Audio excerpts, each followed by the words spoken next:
बड़ी खबर भिंड से आ रही है। 18 माह पुराने चर्चित सीता बघेल हत्याकांड का पुलिस ने खुलासा किया है। प्रेमी ने उसी के गांव के लड़के के साथ मिलकर दिया घटना को अंजाम। गिरफ्तार दोनों आरोपी गढ़ों ने 14 वर्षीय सीता बघेल को मारने से पहले किया था दुष्कर्म। प्रकरण में 30,000 रुपए का इनाम। दरअसल देहात थाना के अंतर्गत 1.5 साल पहले फरियादी कैलाश चंद्र बघेल ने रिपोर्ट की थी कि वह जब अपने खेत से लौट रहे थे तभी वहां पर मेरी भतीजी सीता मृत अवस्था में पड़ी मिली। उसके गले में उसके दुपट्टे से फांसी लगी थी। दुपट्टा गले से बंधा था।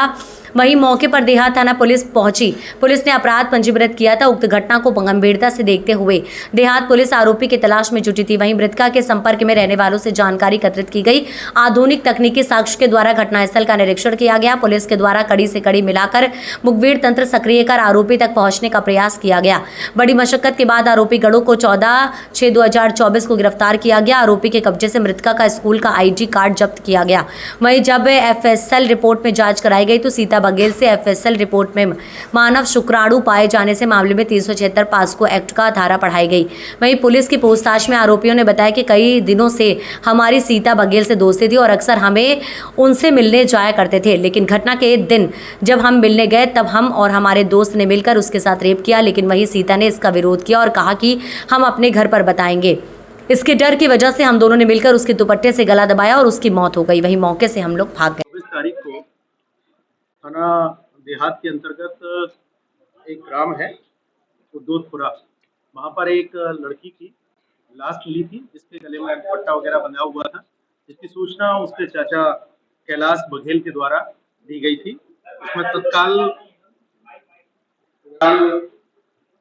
इसमें अपराध क्रमांक 40/23 धारा 302, 201 दर्ज करके विवेचना में लिया गया था।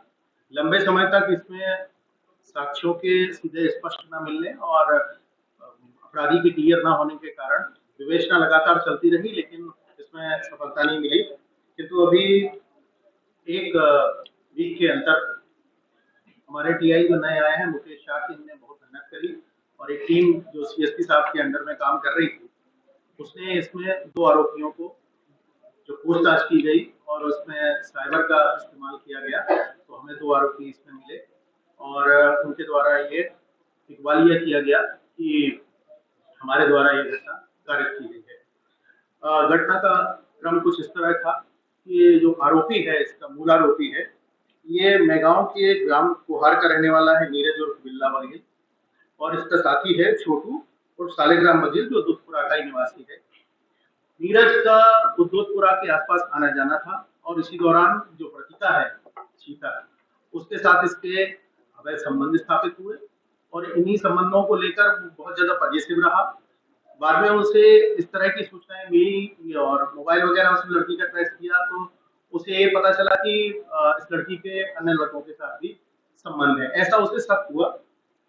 इसके आधार पर उसने 24 तारीख को अपने मित्र के साथ एक योजना बनाकर उस लड़की को वहीं के निवासी अशोक भदौरिया के खेत पर सरसों जिसमें लगा हुआ था उसमें बुलाया और बुलाकर उसके साथ गलत काम किया और इस चीज का फायदा उठाकर फिर उसके साथी द्वारा भी गलत काम करना बताया गया और फिर उसके बाद लड़की के ही दुपट्टे से दबाकर उसने जब उसका रेस्ट किया, उसके दुपट्टे से दबाकर उसकी हत्या कर दी।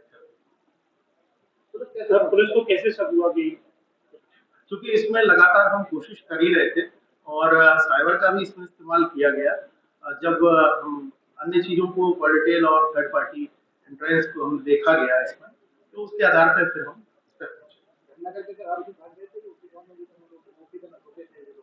नहीं, उसके बाद ये लोग दोनों वहां से फरार हो गए थे। लगभग 2 साल पुराना केस है ये, और किस प्रकार